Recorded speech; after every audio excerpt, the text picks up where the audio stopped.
You, John Fitzgerald Kennedy, do solemnly swear. I, John Fitzgerald Kennedy, do solemnly swear. That you will faithfully execute the office of President of the United States. That I will faithfully execute the office of President of the United States. And will, to the best of your ability. And will, to the best of my ability. Preserve, protect, and defend the Constitution of the United States. Preserve, protect, and defend the Constitution of the United States. So help you God. So help me God.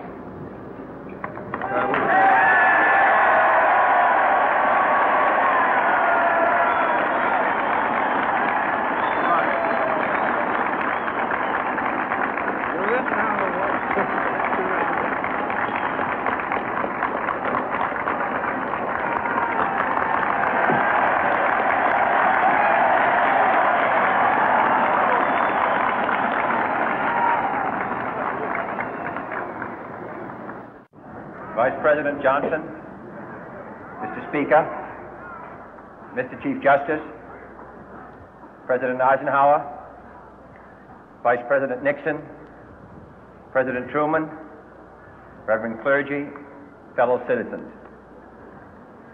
We observe today not a victory of party, but a celebration of freedom, symbolizing an end as well as a beginning, signifying renewal as well as change. For I have sworn before you and Almighty God the same solemn oath our forebears prescribed nearly a century and 3/4 ago. The world is very different now, for man holds in his mortal hands the power to abolish all forms of human poverty and all forms of human life. And yet the same revolutionary beliefs for which our forebears fought are still at issue around the globe. The belief that the rights of man come not from the generosity of the state, but from the hand of God. We dare not forget today that we are the heirs of that first revolution. Let the word go forth from this time and place to friend and foe alike that the torch has been passed to a new generation of Americans born in this century, tempered by war, disciplined by a hard and bitter peace, proud of our ancient heritage, and unwilling to witness or permit the slow undoing of those human rights to which this nation has always been committed and to which we are committed today at home and around the world.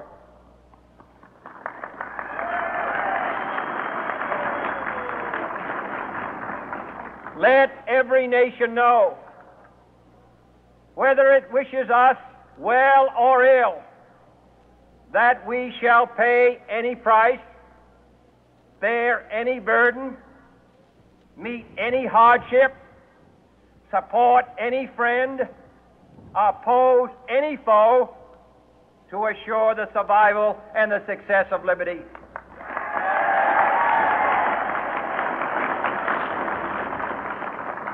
This much we pledge and more. To those old allies whose cultural and spiritual origins we share, we pledge the loyalty of faithful friends.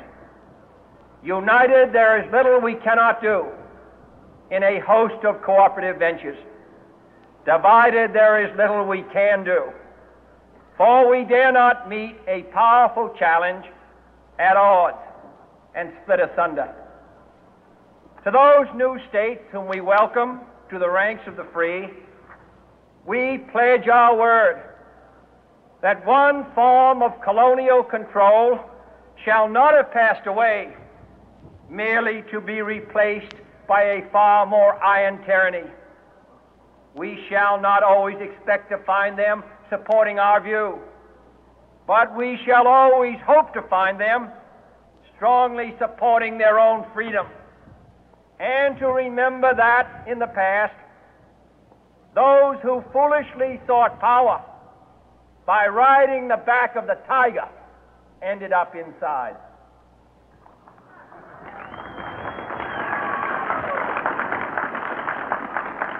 To those people in the huts and villages of half the globe struggling to break the bonds of mass misery, we pledge our best efforts to help them help themselves for whatever period is required, not because the communists may be doing it, not because we seek their votes, but because it is right.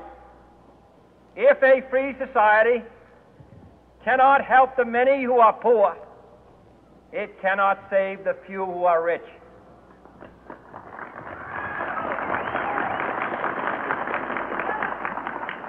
To our sister republics south of our border, we offer a special pledge to convert our good words into good deeds, in a new alliance for progress, to assist free men and free governments in casting off the chains of poverty.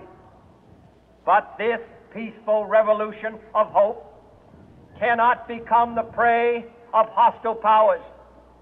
Let all our neighbors know that we shall join with them to oppose aggression or subversion anywhere in the Americas.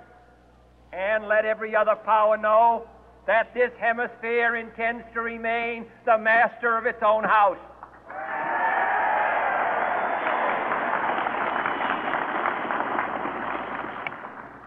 To that world assembly of sovereign states, the United Nations, our last best hope, in an age where the instruments of war have far outpaced the instruments of peace, we renew our pledge of support to prevent it from becoming merely a forum for invective, to strengthen its shield of the new and the weak, and to enlarge the area in which its writ may run.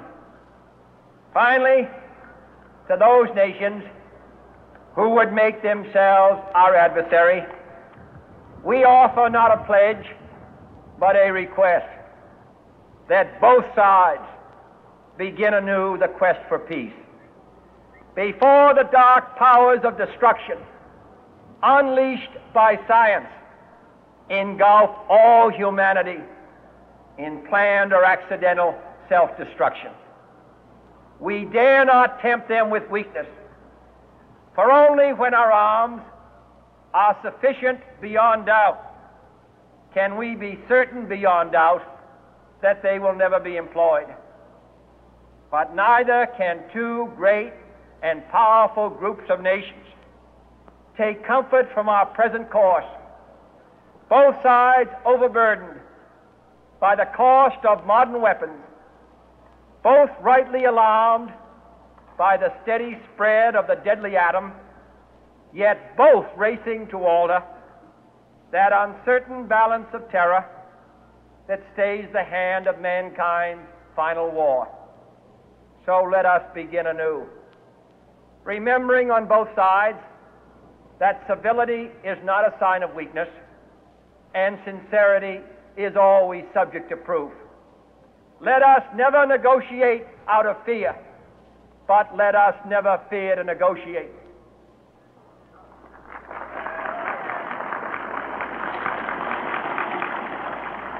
Let both sides explore what problems unite us, instead of belaboring those problems which divide us.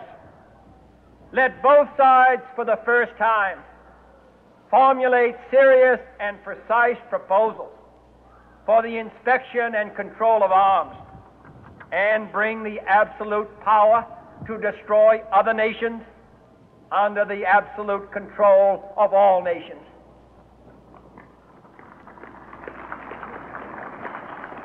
Let both sides seek to invoke the wonders of science instead of its terrors. Together, let us explore the stars, conquer the deserts, eradicate disease, tap the ocean depths, and encourage the arts and commerce.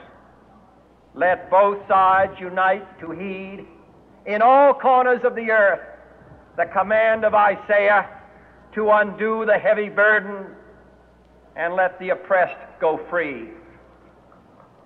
And if a beachhead of cooperation may push back the jungle of suspicion, let both sides join in creating a new endeavor, not a new balance of power, but a new world of law, where the strong are just and the weak secure and the peace preserved. All this will not be finished in the first 100 days, nor will it be finished in the first 1,000 days, nor in the life of this administration, nor even perhaps in our lifetime on this planet. But let us begin.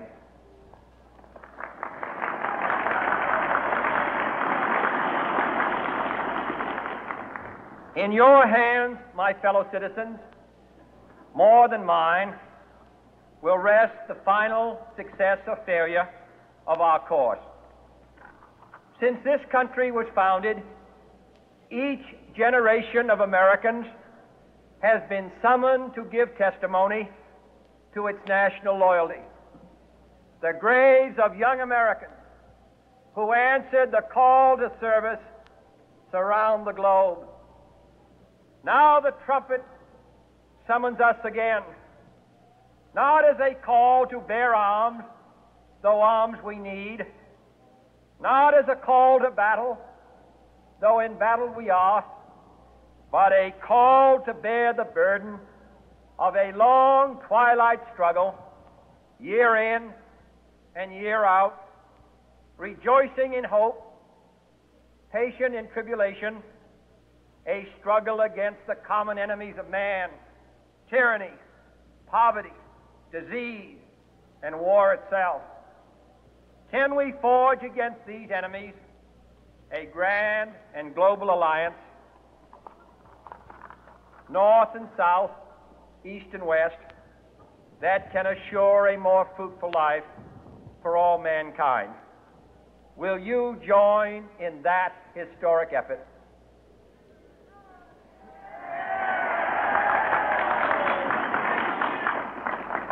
In the long history of the world, only a few generations have been granted the role of defending freedom in its hour of maximum danger.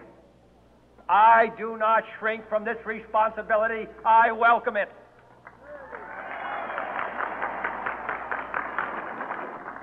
I do not believe that any of us would exchange places with any other people or any other generation. The energy, the faith, the devotion which we bring to this endeavor will light our country and all who serve it. And the glow from that fire can truly light the world. And so, my fellow Americans, ask not what your country can do for you, ask what you can do for your country.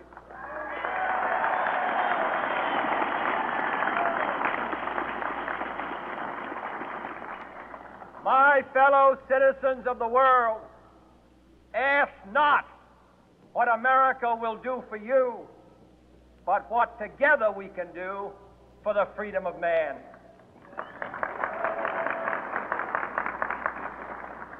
Finally, whether you are citizens of America or citizens of the world, ask of us here the same high standards of strength and sacrifice which we ask of you.